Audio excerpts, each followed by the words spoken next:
ஒரு நடிகைகிட்ட பேசுங்க. விஜய் எப்படின்னு சொல்லி கேட்ட உடனே பார்த்தீங்கன்னா சில பேர் சொல்கிறாங்களே இப்போது சில பேர் பேட்டி கொடுக்கலாம் பரிதாபமாக இருக்குது அவங்கள பார்க்கறதுக்கு. சில பேர் பேட்டி கொடுக்குறாங்க என்னென்னு கேட்டால் விஜய் பக்கா ஜென்டில்மேன், விஜய் பர்ஃபெக்ட் ஜென்டில்மேன் போன்ற பெரிய பங்களாக்களில் வந்து செக்யூரிட்டி போடுறீங்க, பவுன்சரை போட்டு நீ வீட்டுக்குள்ளே பண்ணுறது வந்து வெளியே வராது. அங்கே இருக்கிறவங்க யாராவது சொன்னால் தான் வெளியே வரும், இல்லைன்னா வெளியே வராது. உண்மை இது. இப்போ ஒரு அப்பார்ட்மெண்ட்டில் இருக்குதுன்னு கேட்டால் க்ளீனாக வந்து பைக்கை வச்சு தெரிஞ்சுக்கலாம், செருப்பை வச்சு தெரிஞ்சுக்கலாம், எப்படின்னு தெரிஞ்சுக்கலாம். ஆனால் இது போன்ற இடங்களில் வந்து பார்த்தீங்கன்னா செக்யூரிட்டிகள் வந்து பார்த்தீங்கன்னா உள்ளே வந்து அனுப்பிட்டு அந்த வீட்டில் இருக்க வேலைக்காரன் மட்டும் அத்தனையும் சொல்லுவான், என்னன்னா யார் யார் வந்துட்டு போகிறாங்கன்றதை க்ளீனாக சொல்லுவான். ஆனால் நீ என்ன சரினா வந்து ஏதோ இந்த டிஃபன் ஹோட்டலில் ஆர்டர் பண்ணுற மாதிரி இது வீட்டுக்குள்ளே வர வைக்கிற. இது நான் டிஃபனா, இது இல்லை லஞ்சா, இது டின்னரா, வீட்டுக்கு வந்து ஆர்டர் பண்ணி வச்சு சாப்பிட்றதுக்கு போனியா, ஹோட்டலில் சாப்பிட்டியா, கையை கழுவினியா, வந்துச்சுன்னா வெளியே தெரியாது, குடும்பமாக இருக்கும் இல்லையா. நீ என்ன செய்கிறேன்னா டின்னரை வந்து ஆர்டர் பண்ணி வீட்டுக்கே வர வச்சு சாப்பிட்றேன். அப்போ அது வெளி உலகத்துக்கு தெரிய தானே செய்யும். சங்கீதா இந்த அளவுக்கு பொங்குறாங்க, இந்த அளவுக்கு கோவம் ஏன் வந்து வெடித்து வெளியே வந்தது. டிசம்பர் மாதம் போட்ட கேஸு ஒரு கட்டத்துக்கு மேலே இது ஏன் இதை ஆக்டிவேட் பண்ணி கொண்டு வராங்க. நீங்கள் நடந்துக்கிற விதம் சரியில்லை. புரியாத புதிய படம் பார்த்தீங்கன்னா தெரியும். ஐ நோன்னு யார் ரகுவரன், ஐ நோன்னு அந்த ஐநோலேயே முடிச்சிடுவாங்க கதையை. அந்த ஐநோலேயே தெரிஞ்சிடும் என்னன்னு கேட்டிங்கன்னா தன்னுடைய மனைவிக்கும் வேறு ஒருத்தனுக்கும் வந்து தொடர்பு இருக்குது, நண்பனுக்கும் தொடர்பு இருக்குன்ற மாதிரி ஆகிடும். இன்றைக்கி இந்த ஆண் பெண் நட்பு சாத்தியம் கிடையாது. எதை எங்கே செய்யணும்னு ஒரு கணக்கு இருக்குது சார், அதை அங்கே செய்யணும். ஏன்னா இது வந்து அன்னைக்கு பிரிண்ட் மீடியா எழுதுச்சு. என்னன்னு கேட்டிங்கன்னா ஜெயலலிதாவுடைய ரூட்டை அப்படியே எடுக்கிறாங்க. ஜெயலலிதாவே வந்து சந்தித்தாங்க. யார்? லட்சுமி சிவபார்வதி ஜெயலலிதாவை வந்து சந்திச்சுட்டு போனாங்க இந்த பரபரப்பில். ஆனால் கரெக்டாக அதை வந்து சந்திரபாபு நாயுடுன்றவர் வந்து பார்த்திங்கன்னா ஏன் வந்து என்டி ராமாராவுக்கு பிள்ளைகள் இருக்கிறாங்க, ஆனால் மருமகன் எப்படி வந்தாருன்னு கேட்டிங்கன்னா என்டி ராமாராவுடைய வாழ்க்கையை எழுத வந்தவங்க தான் அவங்க. யார்? லட்சுமி சிவபார்வதி என்ன செஞ்சாங்க, என்டி ராமாராவுடைய வாழ்க்கையை சுயசரிதை எழுத வந்தாங்க. இவங்க எழுதும் போது அவர் வந்து இவங்களை எழுதினார். இவங்க ரெண்டு பேரும் மாற்றி எழுதும் போது இவங்க வந்து அவருடைய சுயசரிதை எழுதுவாங்க, என்டி ராமாராவ் அவங்களே எழுதினார். இவங்க ரெண்டு பேரும் எழுதிட்டு இருக்கும்போது என்ன செஞ்சாங்க, இவர் கட்சியை வந்து இவர் பேருக்கு எழுதிக்கிட்டார். அந்த வகையில் குடும்பம் காப்பாற்றப்பட்டது, குடும்பத்தோட சொத்துக்கள் காப்பாற்றப்பட்டது, கட்சி காப்பாற்றப்பட்டது. இன்றைக்கி வந்து ஆந்திரா காப்பாற்றப்படுது. உண்மையா இல்லையா? இங்கே என்ன ஆகும்? இவர் மனசில் எம்ஜிஆர் மாதிரியும் இல்லை, ஒருவேளை விஜய் முதல்வரானார் வந்து திரிஷா கொஞ்சம் அரசியல் வந்து இருக்கிறா. இது மறுக்கல இல்லை நீங்கள் சார். எனக்கும் என்ன சொல்லணும் இந்த இடத்துல நல்லா புரிஞ்சுங்க சார். நேர்மையாக அந்த அம்மா ஏன் வந்து சங்கீதா இந்த அளவுக்கு பொங்குறாங்க, இந்த அளவுக்கு கோவம் ஏன் வந்து வெடித்து வெளியே இருந்தது. டிசம்பர் மாதம் போட்ட கேஸு ஒரு கட்டத்துக்கு மேலே இது ஏன் இதை ஆக்டிவேட் பண்ணி கொண்டு வராங்க. நீங்கள் நடந்துக்கிற விதம் சரியில்லை. ஒரு குற்றச்சாட்டு வருது, ஒரு அலிகேஷனாக வருதா கூட நீங்கள் என்ன செய்யணும், நீங்கள் சார்ஜஸ்னால் குற்றச்சாட்டு, அலிகேஷனாக நிறுவனம் இல்லாத குற்றச்சாட்டு, ஒரு வதந்தியாக கூட வருதுன்னா நீங்கள் என்ன செய்யணும், மறுக்கணும்ல சார். எனக்கும் விஜய் அவர்களுக்கும் எந்த தொடர்பும் கிடையாது, தவறான தொடர்பு எதுவும் கிடையாது. அவர் எனக்கு அண்ணன் மாதிரி சொல்லுங்கள். எது அண்ணன் மாதிரி சொல்லுங்கள். உடன்பிறவா சகோதரன் சொல்லுங்களேன் பார்ப்போம். ஏன் சொல்ல முடியல? இல்லை அவன் தான் சொல்லலாம்ல, என் தங்கச்சி திரிஷா சொல்லுங்கள் பார்க்கலாம். தோழன் தோழி அது மாதிரி சார், தோழன் தோழி இந்த காது குத்துறவெல்லாம் வேணாம். அந்த தோழிலாம் கடைசியில் அங்கே தான் வந்து நிற்கும். பல பேர் தோழியாக போய் குடும்பம் நடத்தின்னு இருக்காங்க. இந்த கதையெல்லாம் எங்கிட்ட பேசிட்டு இருக்காங்க. அதெல்லாம் வேறு யாருன்னா பாருங்கள்.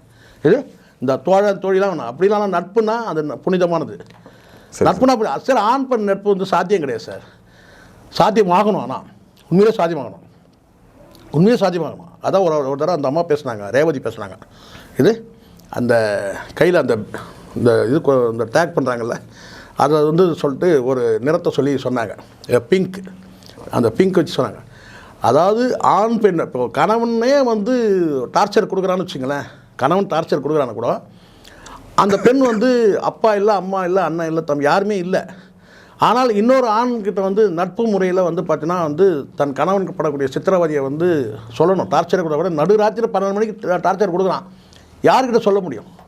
அப்போ இன்னொரு பெண்கிட்ட தான் அவங்க போக வேண்டியதாக இருக்குது. இன்னொரு ஆண்கிட்ட சொல்ல முடியல. காரணம் ஆண் பெண் நட்பு சாத்தியப்படலை, இன்னும் சாத்தியமாகணுன்றாங்க.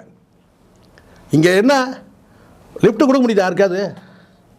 லிஃப்ட்டு கொடுத்தா கதை முடிஞ்சிச்சு. எது நம்ம கற்பு நம்மக்கிட்ட பத்திரமா இருந்தால் கூட சொசைட்டிலே எடுத்துருவான் அதை. எது அவன் காலி, எது விழுந்துட்டான்டுவான். பார்த்தல அதை ஒன்று வச்சு சுற்றி கிடக்குறான்வான். இல்லை இப்போ ரேப்பிடோலாம் பொண்ணுங்க வந்து அழகாக பைக் சார் இன்னைக்கு மாறுது சார். ஆனால் கடைசியில் எங்கே வந்து முடியுதுன்னு பாருங்கள் சார். கடைசியில் அங்கே வந்து நின்றோம் சார். ஆனால் அது நிற்கக்கூடாதுன்ற நான் அந்த ஆண் பெண் நட்பு வந்து சாத்தியம் ஆகணும் தான் நான் சொல்கிறேன், ஆகக்கூடாதுன்னு சொல்ல. ஆனால் அது கடைசியில் அந்த வந்து அங்கே வந்து நின்றுடும், அந்த சொசைட்டியே தள்ளிடும்ன்ற நான். இது அவங்களுக்குள்ளே எந்த உறவும் இருக்காது சார். புரியாத புதிய படம் பார்த்தீங்கன்னா தெரியும். ஐ நோன்னுவார் யார், ரகுவரன். ஐநோன்னுவார். அந்த ஐநோலேயே முடிச்சிடுவாங்க கதையை. அந்த ஐநோலேயே தெரிஞ்சிடும் என்னான்னு கேட்டிங்கன்னா, தன்னுடைய மனைவிக்கும் வேறு ஒருத்தனுக்கும் வந்து தொடர்பு இருக்குது, நண்பனுக்கும் தொடர்பு இருக்குன்ற மாதிரி ஆகிடும். இன்றைக்கி இந்த ஆண் பெண் நட்பு சாத்தியம் கிடையாது. அப்போ இந்த இடத்துல இந்த கதை வேணான்றேன் நான். இது எனக்கு பெஸ்ட்டு ஃப்ரெண்டுலாம் தேவையில்லை. அண்ணன் சொல்லிட்டு போயிடுங்க, பிரச்சனையே கிடையாது. உண்மையாக இருந்தால் உண்மையாக தான் சொல்லணும். அதையும் வந்து கலங்கப்படுத்தக்கூடாது, அந்த உறவையும் கலங்கப்படுத்தக்கூடாது. இல்லை அப்போ என்ன உறவு? நட்பு கிடையாது, அண்ணன் தங்கை என்ற அந்த உறவு கிடையாது. அப்போ என்ன உறவு? அப்போ நீங்கள் சொல்ல முடியுமா? தப்பு சார். விஜய்க்கு ஒரு வாய்ப்பு கொடுப்போம் சார். March 20 first hearing. ஒரு வாய்ப்பு தான் தரது கிடையாது சார். இங்கே பாருங்க, சமூகம் உங்கள் பேர் சொல்லுங்கள். என் நேம் கமலக்கண்ணன் சார். கமலக்கண்ணன். என் பேர் சேகரன். இந்த சமூகத்துக்கு ஒரு பார்வை இருக்குது சார், அதுலேருந்து தப்பிக்க முடியாது யாருமே. நீங்கள் வந்து எனக்கு வேண்டப்படுறதுனால நீங்கள் சேகுவாரா வந்து ரொம்ப நல்லவன் அப்படின்னு நீங்கள் ஒரு முத்திரை குத்தலாம், புரியுது சொல்லி ஒரு ஸ்கேல் வச்சுக்கலாம். உங்களுக்கு நான் ஒரு ஸ்கேல் வச்சு உங்களை அழைப்பேன், நல்லா சொல்லலாம். ஆனால் சமூகத்துக்குன்னு ஒரு பார்வை இருக்குது. சமூகத்துக்கு ஒரு பார்வை, அந்த சமூகம் டிசைட் பண்ண ஒருத்தன் யாருன்றதை அது ஒரு நாளில் முடிவு பண்ணாது, ஒரு நாளில் முடிவு பண்ணாது. இப்போ நான் கேட்குற சினிமாவில் வந்து ஒரு நடிகைக்கிட்ட நான் பேசிகிட்டு இருக்கிறேன், ஒரு நடிகைகிட்ட பேசுகிறேன். விஜய் எப்படின்னு சொல்லி கேட்ட உடனே பார்த்தீங்கன்னா, சில பேர் சொல்கிறாங்களே இப்போது, சில பேர் பேட்டி கொடுக்கலாம், பரிதாபமாக இருக்குது அவங்கள பார்க்கறதுக்கு. சில பேர் பேட்டி கொடுக்குறாங்க, என்னென்னு கேட்டால், விஜய் பக்கா ஜென்டில்மேன், விஜய் பர்ஃபெக்ட் ஜென்டில்மேன் சொல்கிறது பார்க்குறேன். ஒரு நடிகை என்கிட்ட பேசுனாங்க, அவங்க ரொம்ப நியாயமாக பேசக்கூடியவங்க, எல்லாத்தையும் ரொம்ப நியாயமாக பேசி பண்ணுவாங்க. அவங்க என்கிட்ட சொல்கிறாங்க, விஜயோட நடிகையோட பேர் சொல்லுங்கள், அது தப்பு சார். அது அவங்கள வெளிப்படுத்த நியாயம் கிடையாது. இல்லை அவங்க சொன்னாங்கன்னா சொல்லலாம், பர்சனலாக ஒருத்தர் வந்து ஷேர் பண்ணிக்கிறத நம்ம சொல்லக்கூடாது, நியாயம் கிடையாது, தப்பு அது. அவங்க சொல்கிறாங்க, எனக்கு கேட்டேன் விஜய் அப்படின்னு கேட்டேன் அப்படின்ட்டாங்க ஒரே வார்த்தை. அவ்வளோதான் முடிஞ்சிச்சு. என்ன சொன்னேன் சார், நியாயம் சார், தப்பு சார், அப்படிலாம் அபாண்டமாக ஒருத்தர் மேலே சொல்லக்கூடாது. அவங்க போட்ட லிஸ்ட்டு பெரிய லிஸ்ட்டாக இருக்குது, சங்கீதா லிஸ்ட்டை விட பெரிய லிஸ்ட்டாக இருக்குது. அப்படி இருக்குது. நான் வந்து எல்லாரும் மோசம்னு சொல்லிட்டு இந்த பீலா பிஸ்மி மாதிரி நான் சொல்ல மாட்டேன். எவ்வளோ பேர் வந்து நல்லவங்களாக கூட வாழ்ந்துட்டுருக்கலாம். நான் வந்து நம்ம ஆராய்ச்சி பண்ணி 99%, 100% இந்த நபர் யார், பிரச்சனை யார்கிட்ட, பிரச்சனை யார்கிட்ட, குறிப்பிட்ட ஒரு நபர், அந்த நபர் வரைக்கும் பேசுங்க. அவர் யார்? அவர் விமனைசர். முடிஞ்சிச்சு மேட்ரு, கிளம்புங்க. கதம் சொன்னால, கதம் முடிஞ்சிச்சு. இன்னைக்கு மனைவியே வந்து சொல்லிட்டாங்க, இதை விட என்ன வேணும்? என்ன சொல்லணும்? மனைவி, என் கணவர் மேலே யாரும் அபாண்டமாக நீங்கள் சொல்லாதீங்க, அந்த ஆள் எப்படிப்பட்ட மனுஷன் எனக்கு தெரியும். எது அப்படி சொன்னால், எது அப்படி சொல்லணும். என் கணவர் வந்து பார்த்தீங்கன்னா கண்ணை மூடின்னு சொல்லக்கூடிய மனைவிகளாக இருக்கிறாங்க. எது கண்ணை மூடிக்கிட்டு சொல்லக்கூடிய நபர்களாக இருக்கிறாங்க. நான் வந்து எங்கள் வீட்டுக்காரை பற்றி எனக்கு தெரியும் போங்கண்ணா, அது வந்து பிளைண்டாக சொல்ல. அது ஆனால் ஒரு என்ன சொன்னால் நிதானமாக ஒரு குற்றச்சாட்டை கணவன் மீது வந்தால் கூட பொங்கி எழாமல் அப்படிலாம் கிடையாதுங்க.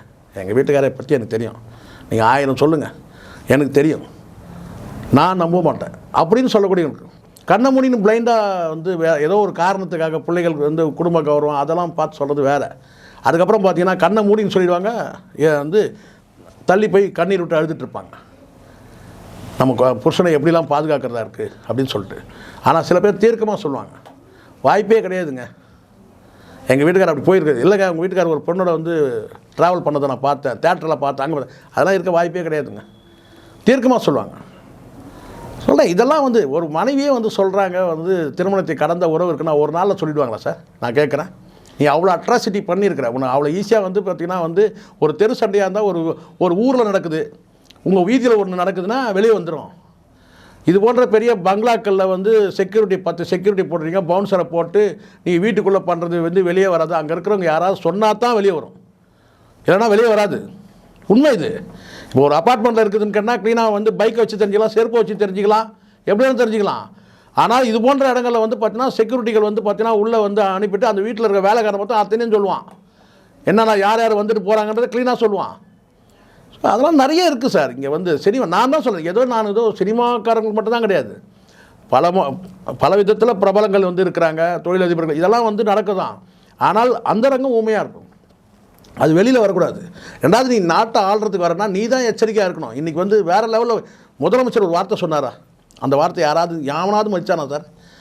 சொந்த கட்சிக்காரனும் மதிக்கலை, இதாங்க உண்மை, நான் சொல்கிறது உண்மை. முதலமைச்சர் ஒரு வார்த்தை சொன்னார் ஒரு 3 வருஷத்துக்கு 4 வருஷம் 2022 சொன்னார்னு நினைக்கிறேன். யாரும் கட்சிக்காரனும் மதிக்கலை, எதிர்கட்சிக்காரனும் மதிக்கலை, சுற்றி இருக்கணும் எவனையுமே மதிக்கலை. உண்மை இது. ஏன்னா உண்மை இது. படுக்கை அறையும் கழிவறையும் தவிர்த்துட்டு மீதி எல்லாமே பொது இடமாயிடுச்சு. படுக்கை அறையும் கழிவறையும் தவிர்த்துட்டு மீதி எல்லாமே பொது இடமாயிடுச்சுன்னு சொல்லி முதலமைச்சர் சொன்னார், ஸ்டாலின் சொன்னார். அதை யாராவது கொஞ்சமாச்சும் கவனம் எடுத்தோம்னா சரியாக இருக்கும். நீங்கள் அதெல்லாம் மறந்துட்டு நம்மளை யார் பார்க்க போகிறாங்க, இது நம்மளை யார் கேட்க போகிறாங்க, நம்ம எவ்வளோ பெரிய கல்ட்டு, நம்ம என்ன வேணாலும் பண்ணலாம், அப்போ இந்த மாதிரி தான் வந்து பேசுகிற மாதிரி ஆகிடும்.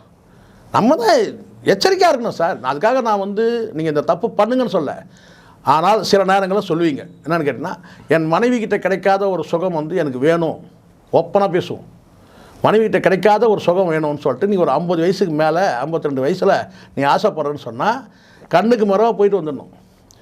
கண்ணுக்கு மரவாக போயிட்டு கதையை முடிச்சுட்டு காலை கழிட்டு வீட்டுக்குள்ளே வரணும்.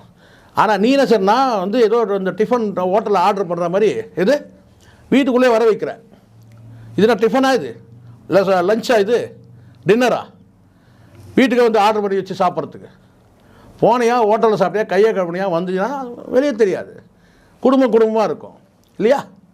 நீ என்ன செய்கிறன்னா டின்னரை வந்து ஆர்டர் பண்ணி வீட்டுக்கே வர வச்சு சாப்பிட்ற. அப்போ அது வெளி உலகத்துக்கு தெரிய தானே செய்யும். தெரியுங்க, அவங்க வீட்டுக்கு வெளியில் நீங்களும் சொல்லுவீங்களா சார், வீட்டு எதிர்க்க வெளியில் வந்து வண்டி இருந்துங்க, ஸ்விக்கியில் வந்து சாப்பாடு வந்துச்சுங்க நைட்டு, அப்போ அவங்க வீட்டில் சமைக்கலை. கரெக்டாக அவங்க வீட்டில் சமைக்கலை, ஸ்விக்கியில் வந்து வண்டி வந்து நிற்கிது, அது ஜொமேட்டோவில் வந்து வண்டி நிற்கிது. ஏன் ஒரு கம்பெனி பேசினா அப்புறம் அவங்ககிட்ட காசு வாங்கிட்டேன்னு வைங்க, நீங்கள் என்ன ஜொமேட்டோவில் வந்து நிற்குது, அப்போனா என்ன அர்த்தம்னா வீட்டில் சமைக்கணும்னு அர்த்தம். இப்போ புரியுதுங்களா எப்படி வெளியே போவோம் செய்தி? இப்படி தான் வெளிப்போம். இதை யோசிக்கல. ஒரு வேலைக்காரனால வெளியே போமா, செக்யூரிட்டியால் போகுமா? ராத்திரி 10 மணிக்கு ஒரு நடிகை வரா சார் வீட்டுக்கு, இப்போ நான் ரொம்ப யோக்கியனா? அந்த மாதம் சம்பளம் 30ஆம் தேதி 1ஆம் தேதி சம்பளம் வரணும், 30 நாள் கழிச்சு. 2ஆம் தேதி சம்பளம் வந்துச்சுன்னா மேட்ரு வெளியே எழுந்துடும். இப்போ புரியுதுங்களா? 1ஆம் தேதி சம்பளம் வரணும், 1ஆம் தேதி சம்பளம் வரணும்னா அந்த வீட்டு வேலைக்காரனா சொல்லுவான், அவன் மட்டும் வரான், அவளுக்கு மட்டும் கரெக்டாக வந்து கொடுத்து அனுப்புகிறான், எனக்கு சம்பளம் வரல. அப்போ வெளியே வருமா செய்தி? அங்கேருந்து செய்தி கசியுமா? அவன் வீட்டுக்கு போகுமா செய்தி? வீட்டிலேருந்து பக்கத்து வீட்டுக்கு போகுமா, எது வீட்டுக்கு போகுமா? இப்போ புரியுதுங்களா? இப்படி தான் வெளியே வரும். இதை நீங்கள் கண்ணு மரம் எங்கேயோ போயிட்டு வரீங்கன்னு வச்சுங்க, அது வெளியே வராது, அப்படியே போயிடும். ஆனால் வீட்டுக்கு வந்ததுன்னா நல்லா தெரியும். முதல்ல எங்கே ஸ்விக்கிலேருந்து சாப்பாடு வச்சுன்னா அவன் வீட்டில் சமைக்கலன்றது வேலைக்காரனுக்கு தெரியும், தோட்டக்காரனுக்கு தெரியும், செக்யூரிட்டி தெரியும், எல்லாருக்கும் தெரியும். தப்பு யார் மேலே இருக்குது? எதை எங்கே செய்யணும்னு ஒரு கணக்கு இருக்குது சார், அதை அங்கே செய்யணும். அந்த கணக்கு நீங்கள் மிஸ் பண்ணிங்கன்னா இப்படி தான் சந்தி சிரித்து அசிங்கப்படணும், அவ்வளோதான். இது வரைக்கும் நான் கேட்ட கேள்விக்கு பொறுமையாக பதிலளிச்சவங்களுக்கு மிக்க நன்றி சார். நன்றி சார்.